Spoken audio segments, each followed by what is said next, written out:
You feel it, don't you? That quiet ache in your chest, the one you keep pretending isn't real. It's the whisper you try to drown out, the shift you sense before anything actually happens. Men call it overthinking. Instinct calls it a warning. And here's the part no one ever told you. Most men don't know the difference between a woman worth fighting for and a woman who's already gone. They keep pushing, keep fixing, keep holding on, not realizing the truth has been leaking through her silence for months. But you're about to see what other men stay blind to their entire lives. Because there is a moment, subtle, invisible, almost impossible to recognize, when love doesn't break, it evaporates. When her body stays, but her soul quietly walks out the door. And if you can recognize that moment, if you can see the shift most men never see, then you become something rare. A man who doesn't just love, he perceives. A man who doesn't just react, he awakens. So tonight, I'm not teaching you how to fix anything. I'm revealing the moment every man fears. The moment when holding on stops being strength and becomes self-destruction.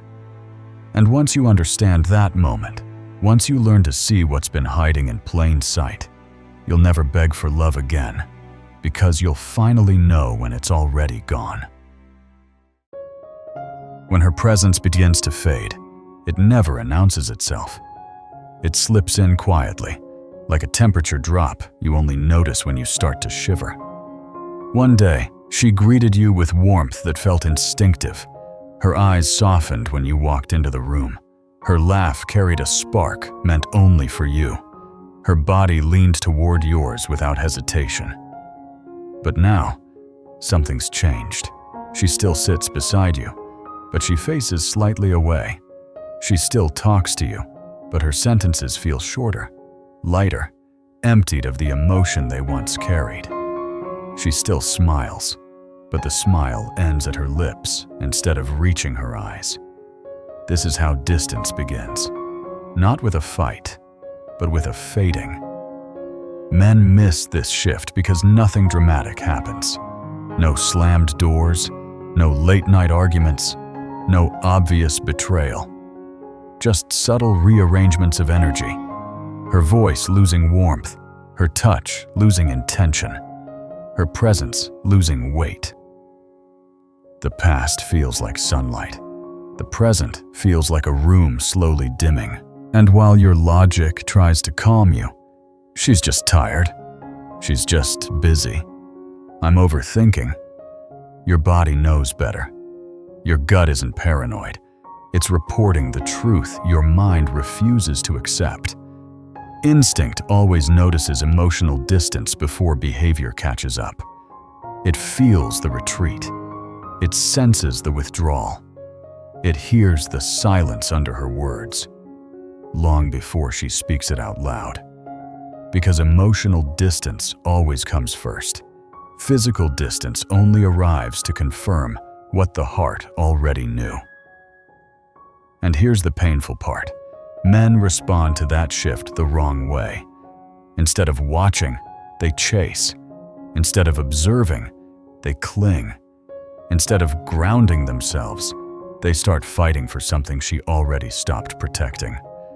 They think effort will bring her back, not realizing effort is the very thing that exposes how far she's gone.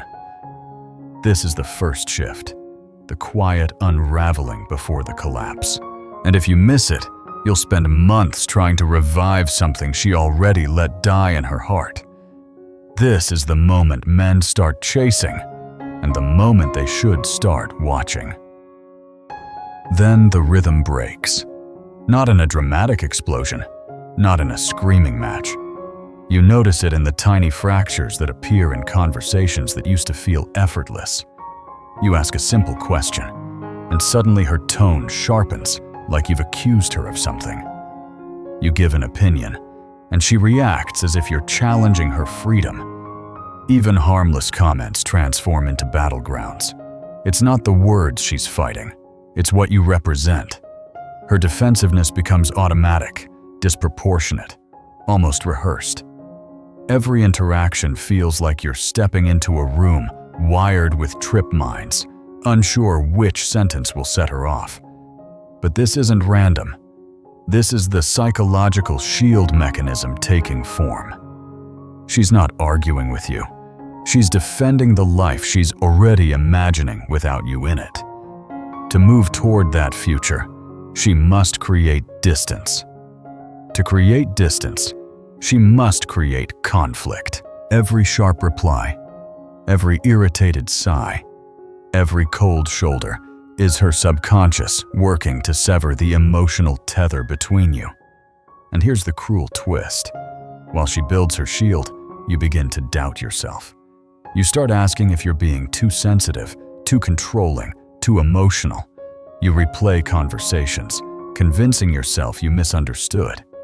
This is self-gaslighting, the silent poison men ingest without noticing. Because when a woman shifts the narrative, she does it so subtly that you begin to question your own perception long before you question hers. But the truth is simple. Conflict didn't appear out of nowhere. It appeared because she needed it to. She needed a reason to feel justified in pulling away.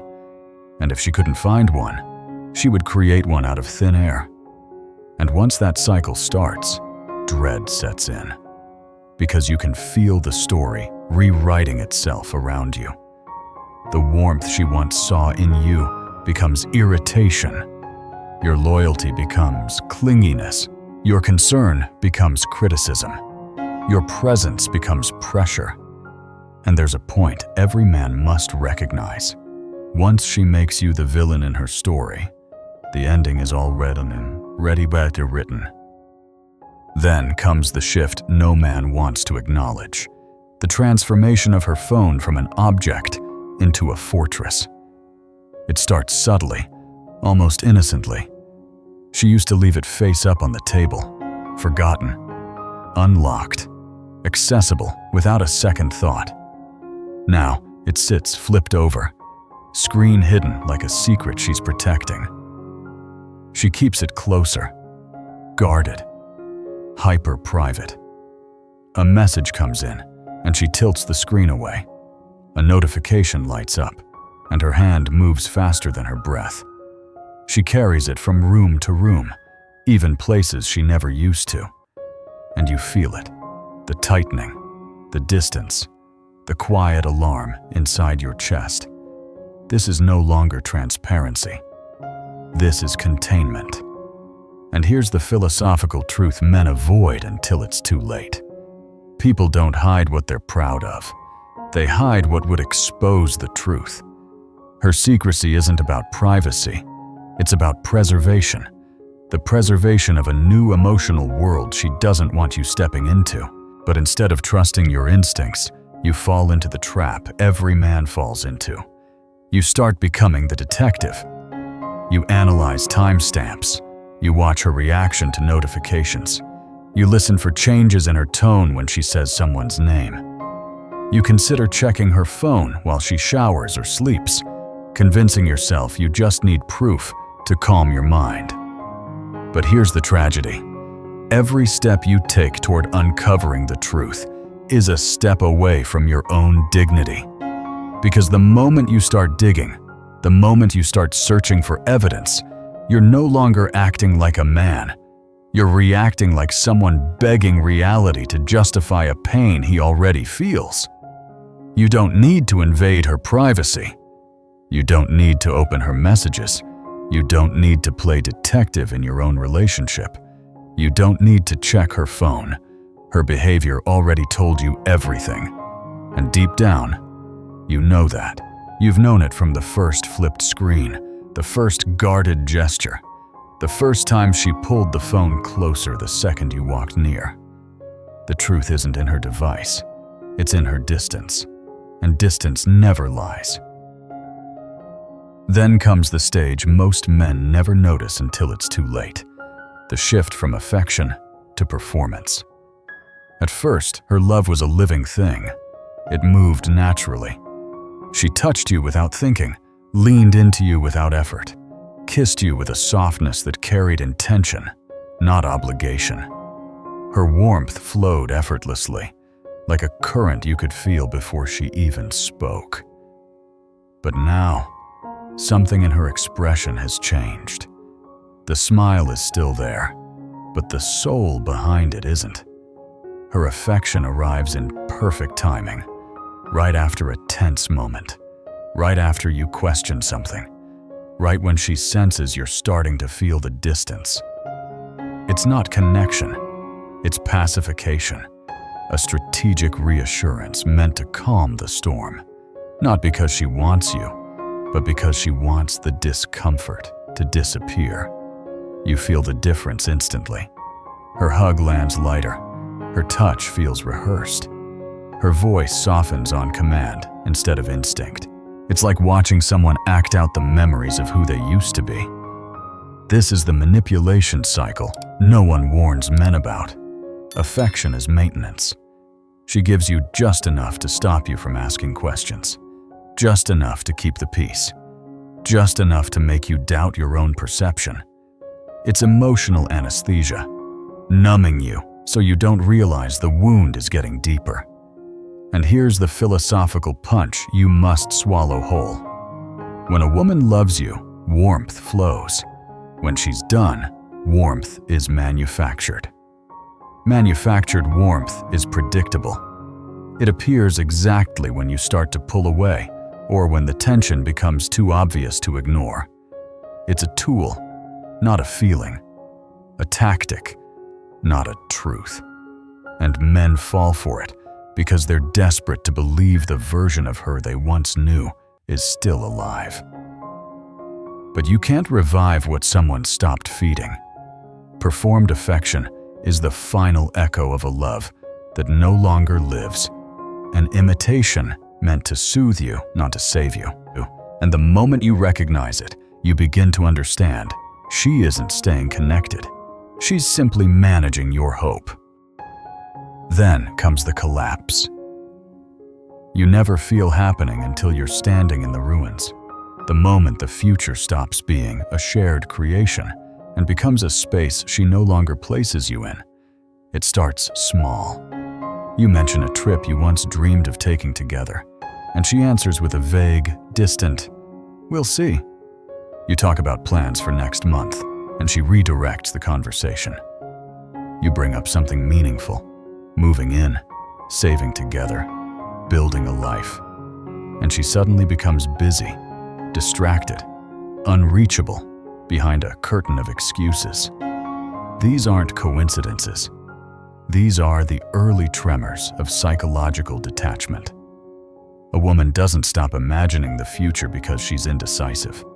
She stops because she already replaced your role in it with something else, sometimes another man, sometimes a fantasy of independence, sometimes simply a version of herself that no longer needs you.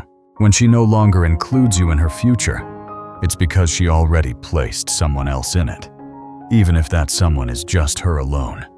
Notice the pattern. Her answers become lighter, emptier, stripped of commitment. Maybe. I don't know yet. Let's talk about it later. Notice the delay tactics. She stretches time, avoids decisions, postpones clarity. Everything that once felt like movement now feels like mud. Notice the emotional rerouting. Whenever you try to talk about us, she shifts to me, you, or right now. Because imagining tomorrow with you no longer feels natural. It feels heavy. And while all of this unfolds, men make the fatal mistake. They sense her slipping, and instead of grounding themselves, they reach, they plead, they negotiate. They start proving their worth to someone who is already mentally checked out. This is the point where most men beg, and begging destroys the last piece of respect she had left.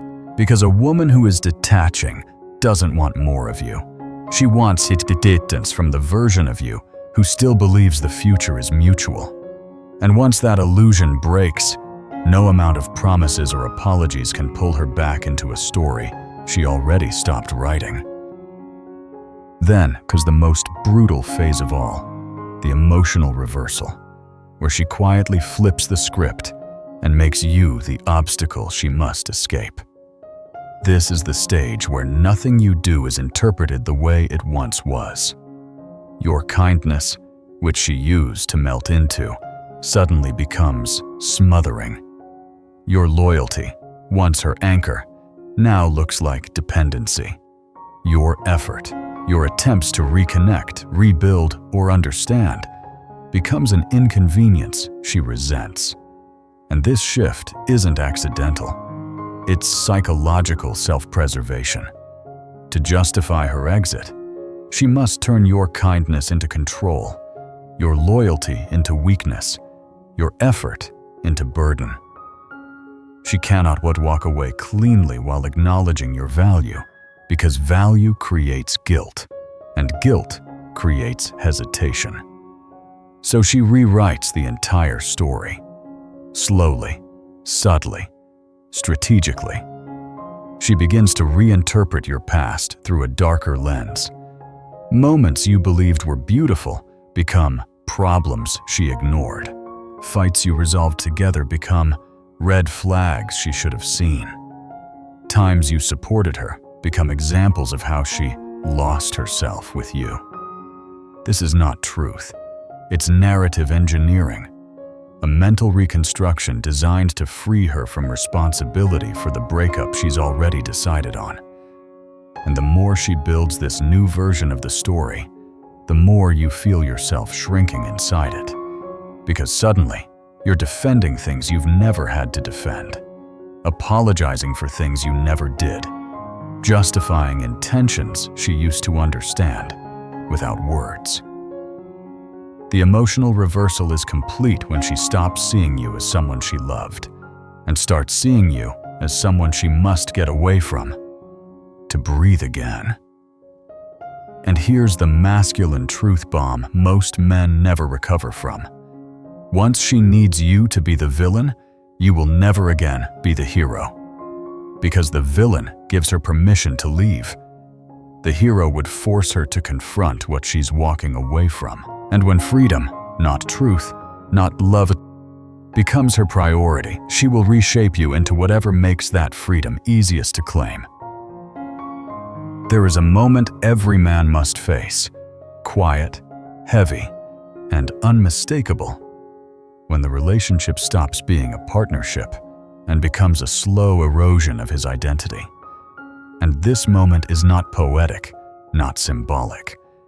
It is the threshold, the masculine boundary between self-respect and self-betrayal. You let go when holding on requires you to betray yourself, not when she leaves, not when she chooses someone else, not when the collapse becomes undeniable. You let go the moment you realize that saving the relationship demands the sacrifice of who you are. The signs arrive like knives, small at first, then unmistakably sharp. The first forbidden sign, when your presence becomes her irritation. When the sound of your voice, the rhythm of your footsteps, even the way you breathe in the same room becomes something she flinches at. That is no longer love slipping, it is respect evaporating. The second sign, when your love becomes her excuse. She uses your loyalty as a shield, your devotion as a justification to distance herself. You're too much. You care too deeply. I need space. What she's really saying is your love no longer inspires her. It burdens her. The third sign, when your effort becomes invisible.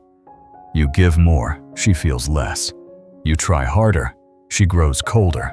You reach out, and she retreats. When everything you do lands in silence instead of appreciation, you are not in a relationship. You are in emotional quicksand.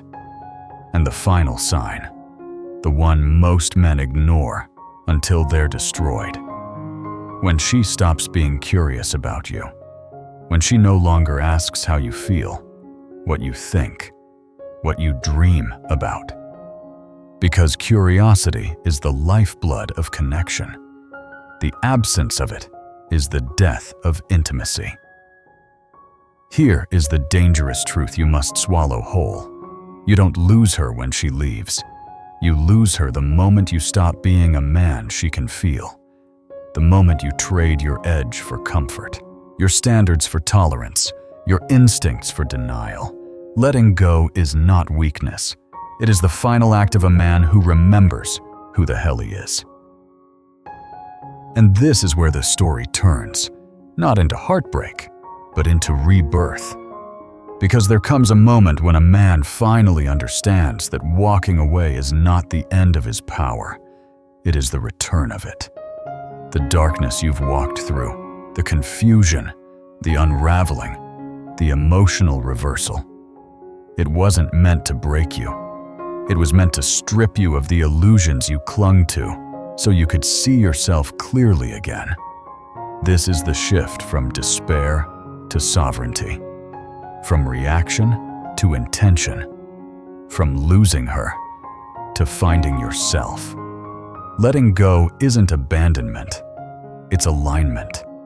It is the decision to stop reaching for someone who no longer meets you, to stop negotiating with a future that no longer includes you, to stop abandoning your own worth just to feel chosen. Letting go is the moment a man steps back into his own gravity, when he stops orbiting her emotional weather and becomes the center of his own world again. And in that alignment, something awakens, something ancient, something masculine, something unstoppable. Because loss, when understood correctly, is never destruction. It is transformation. The man who walks away is not the same man who begged, who chased, who tried to hold together something that had already dissolved. He sheds the weight. He sheds the noise. He sheds the version of himself shaped by fear. And what remains is sharper, clearer, more grounded. A man rebuilt from truth instead of attachment. Self-respect is the foundation of attraction, not just to women, but to life itself. When you reclaim it, the world responds differently. Opportunities open, energy returns, purpose realigns. You no longer seek validation. You radiate presence. You no longer cling. You choose. You no longer collapse. You rise. A man reborn is more dangerous than a man in love, because love makes him open. Rebirth makes him inevitable. He walks differently, thinks differently, moves differently, not out of arrogance, but out of certainty. The kind of certainty that cannot be taken, manipulated, or diminished. This is the true ending. Not losing her, but finding the man you were always meant to become. And now, everything becomes quiet again. The storm has passed, the unraveling is complete, and what's left is just you, sitting with the truth you've avoided, the truth you've fought, the truth you've finally faced. The tone shifts here, not into fear, not into anger, but into something far more dangerous: clarity. Because once a man sees the machinery behind his own suffering, he can never unsee it. And once he stops chasing what was never his to keep, he begins to feel something he hasn't felt in a long time: his own power returning. This is the moment where the noise fades, the illusions fall away, and the questions that once terrified you now demand to be answered. Not with excuses, not with stories, not with hope, with honesty. Brutal, masculine honesty. The kind that forces you to look at your reflection and finally admit the truth you've buried beneath effort, loyalty, and fear. So tell me, are you holding on because she's yours, or because you're afraid of who you must become without her? That question cuts because it exposes the real battle, not between you and her, but between you and the version of yourself you've been avoiding. The man who rises, the man who leads, the man who walks away when his soul demands it, the man who stops living in emotional debt and starts living in self-command. Most men never reach this point. They cling to what's collapsing. They chase what's already gone. They trade their strength for proximity, their dignity for hope, their future for a woman who no longer feels them. But you didn't look away. You stepped into the fire. You let the truth burn through the lies you told yourself. And that means you are ready for something deeper. Subscribe, because the truths society hides are the ones that will save you.